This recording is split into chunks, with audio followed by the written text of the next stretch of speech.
Good afternoon. I'm Yanjun from University of Wisconsin-Madison. It's my pleasure to share with you the exciting research that we've been doing in the ICU Data Science Lab, Department of Medicine in Wisconsin-Madison.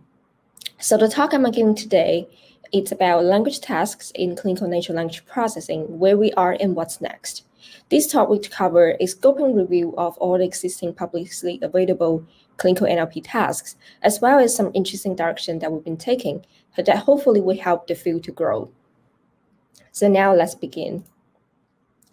I want to start my talk by saying that since the pandemic, we're so tired of seeing the news titles saying how overwhelmed the hospitals are because of these new coronavirus cases. But do remember, even before the pandemic, the hospital is always busy and overwhelmed. And this hospital setting would cause missed opportunities to provide appropriate care and ultimately lead to medical errors.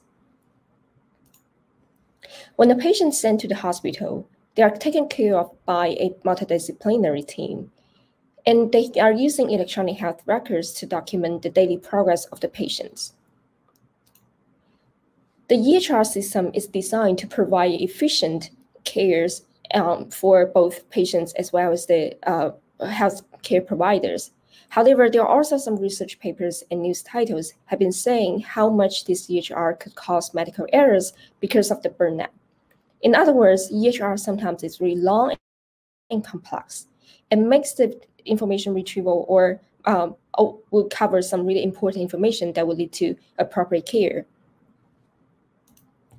At the meantime, clinical natural language processing has been entering birth era. The models are getting larger and larger, especially the transformer models developed by Google. And the clinical NLP has been entering a stage where there are many different tasks focusing on different problems. But now we might wonder, how much progress have we made on clinical NLP? In this talk, that's the answer that I hopefully could provide to you. The first part of my talk will cover a scoping review on 48 publicly available NLP tasks. And the second part of my talk will cover a new suite of CNLP tasks that identify and generate diagnoses, as well as a preliminary solution using state-of-the-art seq-to-seq models. Hopefully, by the end of the talk, you will get a sense of what's the current stage of the clinical NLP, as well as what are the interesting directions to proceed in the future. For the scoping review, my co-authors and I have searched six literature databases covering from the medical literature such as PubMed to the computer science literatures such as ACL. And then finally, we come down to 35 papers covering 48 publicly available CNLP tasks. They're using English EHR data. And then the results is reported in this JMIR paper that we recently published. And there are 15 types of clinical NLP tasks that we covered. According to where they publish, for example, if they're published in clinical informatics or general domain NLP, we come up with all the different types, or we summarize all the different types, as well as where they publish on across the year of 2007 to 2021. As you can see, at the very beginning, the NLP tasks are proposed, the clinical NLP tasks are proposed mainly in clinical informatics community. And recently, the clinical NLP tasks are proposed mainly in general domain NLP. These new tasks include like sentence classification, summarization, text-to-SQL, or natural language codes all the way from 2007 to 2021. Like NER and document classification. To summarize our findings, we get the count of all the clinical NLP tasks across the two communities, and we found that over 25% of the tasks are name entity recognition. And the second largest type are information extraction, a broader type of information extraction. And then follow information extraction is document classification. In terms of what kind of EHR they're using for the tasks, over 30% are clinical notes that's unspecified. And there are 37% of the EHR are discharge summaries, and then 15% are radiology reports. Finally, in terms of what is the clinical applications these NLP tasks are addressing, there are more than half of them is general non-specific, meaning they don't have a downstream applications they're targeted for. And then you can also see a list of these clinical applications that these tasks are focusing on. And majority type is phenotyping in this sublist, as well as PHID identification. So we provide a full review of all the tasks in this GitLab repository. Feel free to visit it.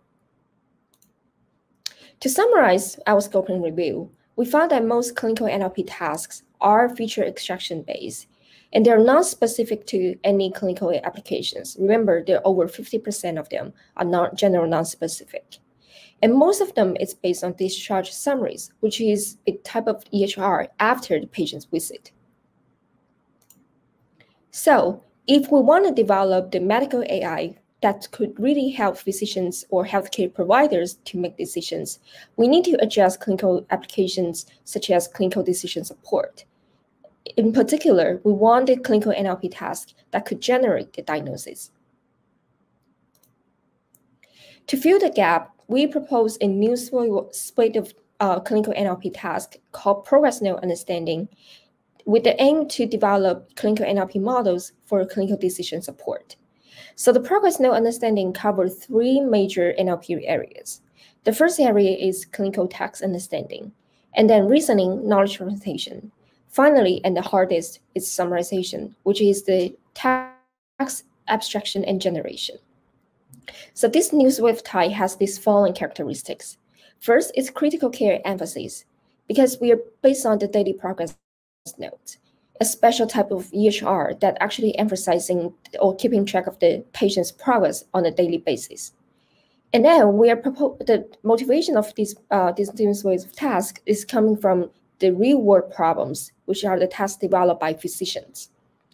We recruit medical school students under weeks of training to get the high-quality annotation. Finally, we are based on the publicly available EHR, which is the Mimic. Before I get into introducing the new suite, I want to show you the background information about the Progress Notes. So Progress Note is using a template called SOAP, S-O-A-P. The S representing the subjective sections, which are mainly the 24 hours events or past medical histories where it's described by the patient. And then the second type is called objective sections, where there are structured data recorded, such as the lab results, the vital signs, medications, allergies. And then assessment is where the physician is documenting the problems or the symptoms of the patient. So this is the key part of the entire Progress Note. And then finally, plan and its subsections is spell out every problem the patient had, as well as the treatment plan. So on every subsection, on every plan subsection, there is a problem highlighted, as well as the treatment plan to fix that problem. With the SOAP information in mind, now I want to introduce you the hierarchical annotation for Progress Note understanding. So given the input Progress Note, we first do a SOAP note segmentation, which is to segment the entire note according to their topics. So there are 4 topics, as we mentioned before: subjective, objective, assessment, and plan. And then once we have the sections spelled out, we focus on the assessment plan because this is where the problems or the diagnoses are made and the symptoms are described. So assessment plan sections will be input to the second stage, which is called assessment plan reasoning. So for every assessment and every plan subsection, we want to determine whether the problem mentioned in the plan subsection is a direct, indirect, neither, or not relevant problem.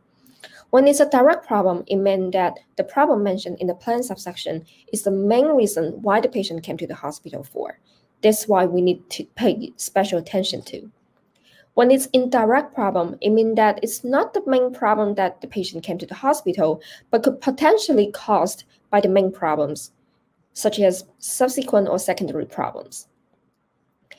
And when a label is neither, it means that the plan subsection mentioned a problem that never occurred in other places in the Progress Note, which also require attention on. Finally, not relevant meant that the plan subsection is mentioning something that's not about a diagnosis or problems, such as some logistic management kind of thing.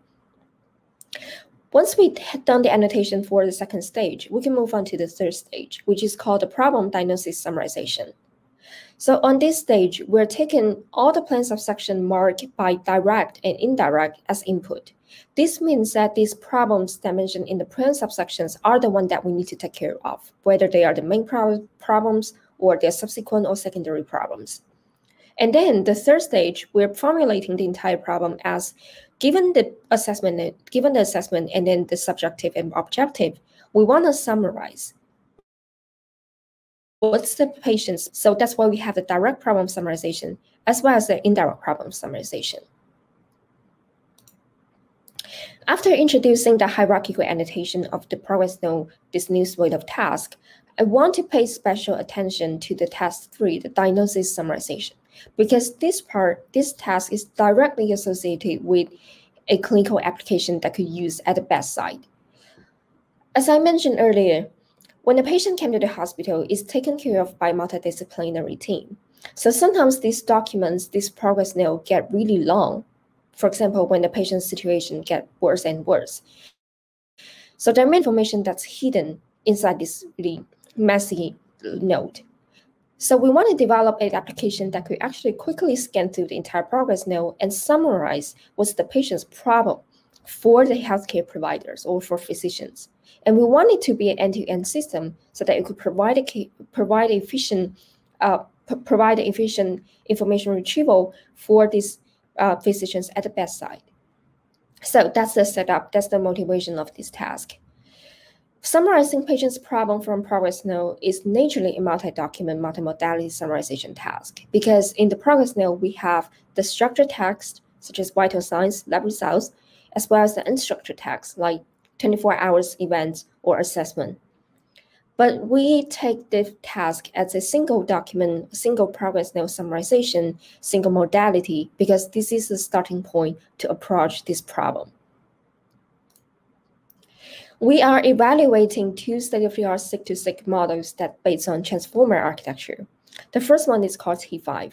T5 is actually a multitask seq-to-seq architecture, and it's good to it's known to be really good at summarization. And then the second type of models we're testing is called BART, and it's also a seq-to-seq architecture. So both models are performed really well on the other types of sequence generation tasks, such as summarization, translation, question answering, so on and so forth. And now we wonder, how would they perform on our problem summarization task? So we know that these transformer models are really data hungry. And then the annotation that we made on the progress note understanding is not too large. We collected over 700 documents that has our annotation on. So we worry that the data is not sufficient to train such large model to let them perform well. That's why we come up with the data augmentation method based on the medical concepts. So given, for example, given the progress note or given the snippet of text where it contains many different medical concepts, we first run it through the concept identification, where we extract each concept and find their COEs. And then once we have these concepts extracting out, we using already a synonym mapping function or module to find, given this, for example, nausea and vomiting has other ways to be represented because they are mapped to the same COE. And once we replace these COEs, these terms with their synonyms, we're able to generate as many examples as we want. And now in our work, we limit to 100,000 samples for the data augmentation. We're also using something called domain adaptation pre-training. That's also using the concept identification where we replace, where we find the COE or the concepts based on this quick UMLS module. And then we use the entire Mimic database and then the progress note inside Mimic to pre-train to pre-train T5 on it so that it knows some knowledge about clinical domain. And here's the statistics of the different settings. For the evaluation, The traditional evaluation for summarization is using Rouge. It's based on string overlap, and it's record-oriented.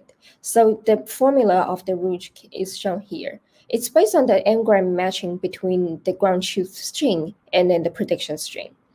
However, Rouge, since it's based on the string overlap, it fails at some acronyms where like the string doesn't catch any overlap at all.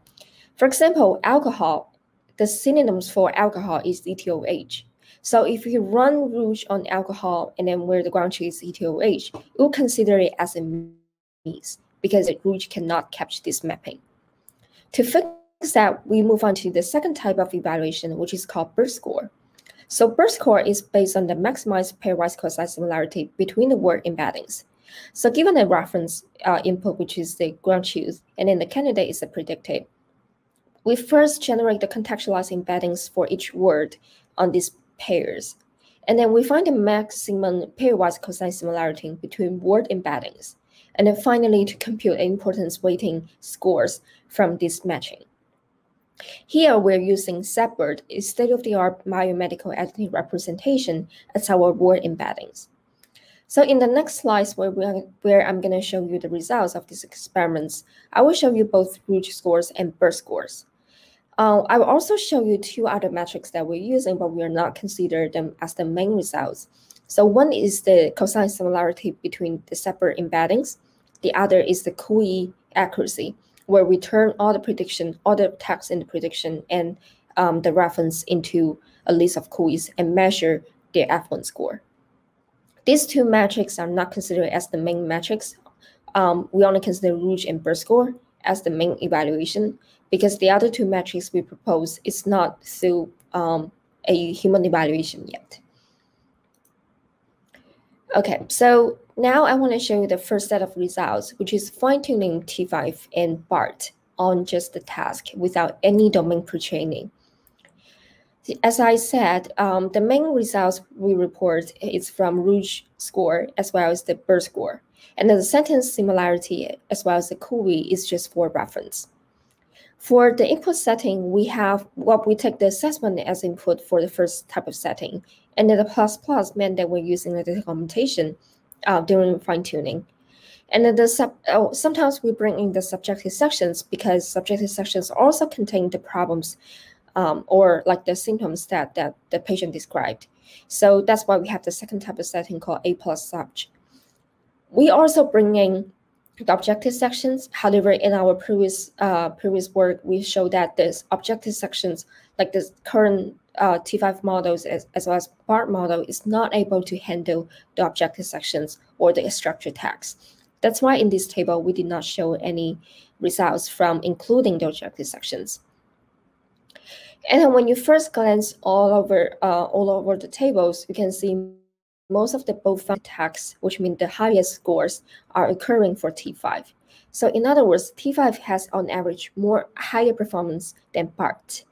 So these different settings means that we divide the problems or like the ground truth summary into different aspects. So explicit mentions is the one that has the most extractiveness, meaning the problem could just directly extract it from the input progress node. While direct problems and indirect problems corresponding to our classification, like means direct problems are the ones that's like why the patient come to the hospital for. And the indirect problems are the ones that is subsequent or secondary problems. And finally, all problems is the sum or the total set of the direct problems as well as the indirect problems. So you can imagine the difficulty of the task is increasing while the extractiveness is decreased. So the explicit mentions are the one that most extractive, purely extractive, while the all problems are mixed with abstractive as well as extractiveness. Again, on these results, we can see that the T5 is on average better than BART. And then there are no best scores. There are no one system that perform really good on all these different settings.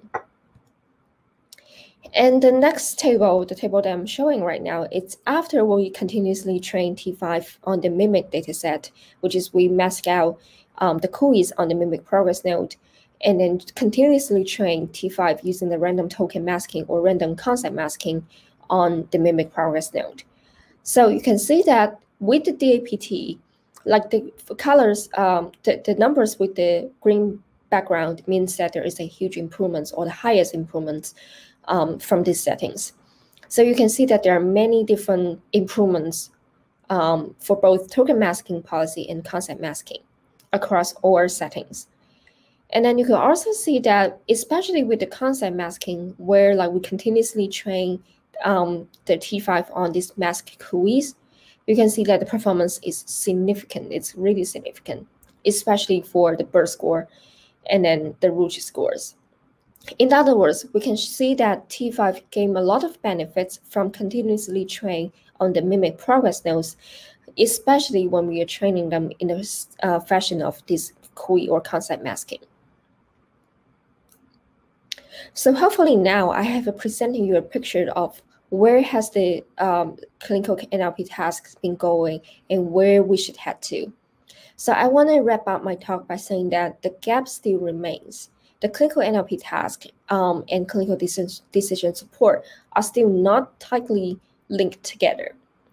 That's why we propose progress node understanding, a new suite of tasks to fill the gap. The other two tasks that we propose in this new suite of tasks is in our ERIC paper. So if you're interested in it, I would recommend you to read it. I also want to conclude my talk by saying that there is still room for improvement using the state-of-the-art 6-to-6 models. You can see that even though there is a huge improvements that we achieved by training T5, continuously training T5 on mimic progress node using the concept masking strategy, but the Rouge score is still really low. So remember that for the Rouge scores, like in the general domain summarization, such as the new summarization, they already achieved like 44 or even higher Rouge scores. So we are currently only like 20%, less than 20% accuracy. So there's still a huge room for improvement. Finally, I want to introduce our ICU Data Science Lab. Here is our team members in the lab. And then I want to thank every of the co-authors and as well as the lab members and then some collaborators across different universities. And I'm happy to connect with all of you. If you're interested in our work, feel free to follow us on the Twitter or email me. And now I'm welcome to take any question. Thank you.